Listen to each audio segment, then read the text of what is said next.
Hey guys, and welcome to the Fish Room. I'm Rachel O'Leary and it's time for a species spotlight. This week I'm going to do another monster edition focusing on my absolute favorite fish of all times, the saddled biker. Now biker can be said either bircher, bichir, or biker. I just prefer biker. Their Latin name is Polypterus endlicheri, and they are truly a primitive fish, having been around since the Triassic period 200 million years ago. They come from Africa, and they are without a doubt a cool species. This particular type of Polypterus is what's called a lower jaw species, meaning their lower jaw extends below their extends in front of their upper jaw. And those jaws contain gular plates, which they use to crush their food, which is live fish in the wild. And they are just gentle giants, docile, adorable, interactive, and just absolutely fascinating.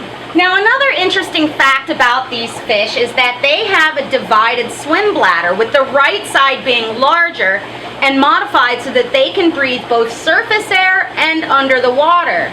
This coupled with their ganoid scales, that diamond pattern, is what has made them so tough and adaptable to survive as long as they have. They're virtually indestructible. They can survive out of water as long as some humidity is maintained, and even if injured, they recover very quickly. Now, that's not to say they're easy to keep. It takes a large aquarium, a lot of food, and a lot of care to house these guys properly. It takes a big tank, and they are not at all suitable to be kept with a large range of fish, because anything they can fit in this mouth, the widest part of their body, they will eat. They are ambush predators and piscivores, meaning they eat fish. Now, in the aquarium, I feed them pellets, krill, fish, as in like cut up fish fillets and things like that, as I don't feed live foods. But in the wild, they are certainly a big-time predator. That being said, they're relatively mild-mannered.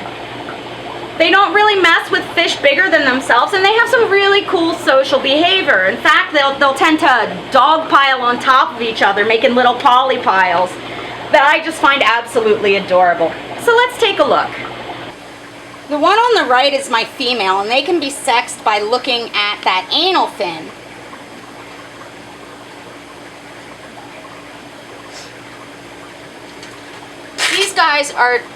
These guys are truly my favorite fish in the aquarium world. I have had these particular ones for about 7 or 8 years. I initially got them when they were really small, and when these guys are super tiny, under 3 inches, they have external feather gills, which is really kind of adorable and reminds me of a salamander. They grow extremely fast the first 2 years, generally topping out over 18 inches in that point, and then grow very slowly for the rest of their life. In captivity, they generally max out around 30 inches. That's a big fish. These guys are not suited to any aquariums but the largest ones, and it's especially important that you have a good turning radius. Their bodies are relatively rigid and they need that space to turn. This 7 foot by 2 foot by 2 foot will become too small for them. However, since these guys are old and growing slowly, I have a bit of time before I have to worry about it.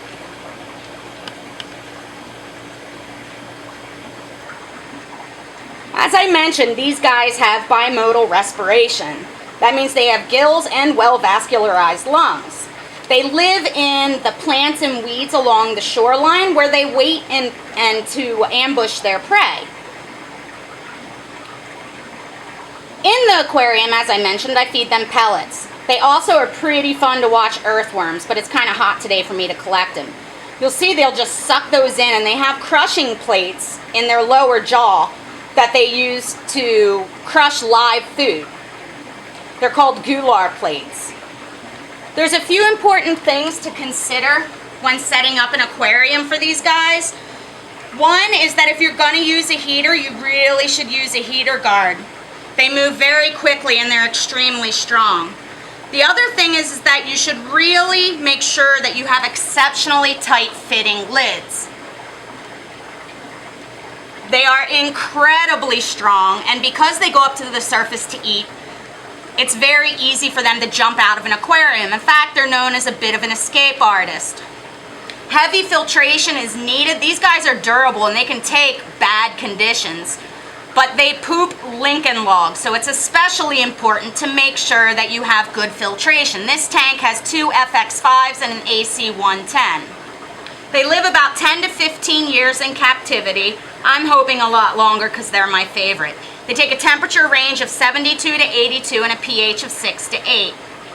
All in all, they're a fascinating and gentle giant that I absolutely adore. Thanks for watching. Make sure you stop by my Facebook as well as my website, MsJinx.com, where you can find my upcoming speaking engagements, my current stock list, and information on all things nano. Let me know, as always, in the box below if you have any comments, questions, or suggestions. As always, thanks again for your donations. They've really been helping. And I hope you enjoy these looking at some of my monsters.